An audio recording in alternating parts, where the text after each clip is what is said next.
সবাইকে সচেতন করার উদ্দেশ্যে কিছু কথা বলবো। আসসালামু আলাইকুম সবাইকে। এই যে একটা চিপসের প্যাকেট, কিছুক্ষণ আগে আমার ছেলে প্যাকেটটা নিয়ে আসছে কিনে।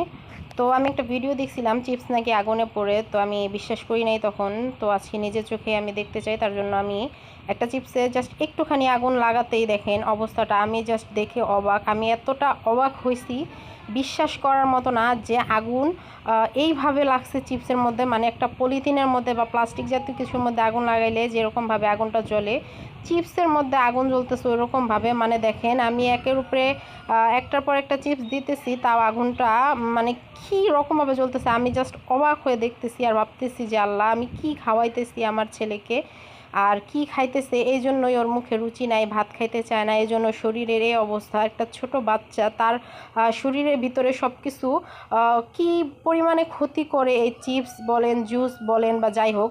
আসলে চিপসের প্যাকেট বলতে গেলে কোনো প্যাকেটের উদ্দেশ্য করে কোনো কিছু না। এই ধরনের চিপস যে কোনো প্যাকেটে থাকতে পারে। সব ধরনের প্যাকেটের চিপসগুলোই ঠিক একই রকম, সেম টু সেম।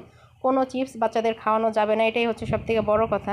কারণ কোনো চিপসই আমি বলবো না, দেখেন আগুনটা কীরকমভাবে জ্বলতেছে। মানে আমি আগুনটা দেখে আমি এতটা অবাক হয়েছি, এতটা হতবাক হয়েছি যে আল্লাহ, এত পরিমাণে মানে কি বলবো। আমি জাস্ট আমার কোনো আমি মুখের ভাষা হারাই ফেলছি যে আমার বাচ্চা কি খাচ্ছে। শুধু আমার বাচ্চা না, আমি মনে করি দোকানের যে কোনো খাবার খাওয়ানোর আগে আপনারা একটু যাচাই করে দেখবেন যে খাবারটা আপনাদের সন্তানের জন্য আসলেই কি ভালো বা স্বাস্থ্যকর কিনা, একটু যাচাই করে দিবেন বাচ্চাদের। এটা দেখে মনে হচ্ছে নিজের হাতে আদর করে সন্তানকে বিষ খাওয়াচ্ছে। আমি এটা দেখে এতটাই অবাক হয়েছি, আমার ভিতরে এতটা ভয় কাজ করতেছে এতদিন যাবত আমি কি খাওয়াইছি। অবশ্যই আপনাদের সবার উদ্দেশ্যে একটা কথাই বলবো, ছোট বাচ্চাদের একটু যাচাই বাছাই করে সব খেতে দেবেন। দোকানের জিনিস যত কম পারেন তত কম খাওয়াবেন। যতই মর্জি করুক, কান্নাকাটি করুক, একটু সতর্ক হন, সাবধান হন।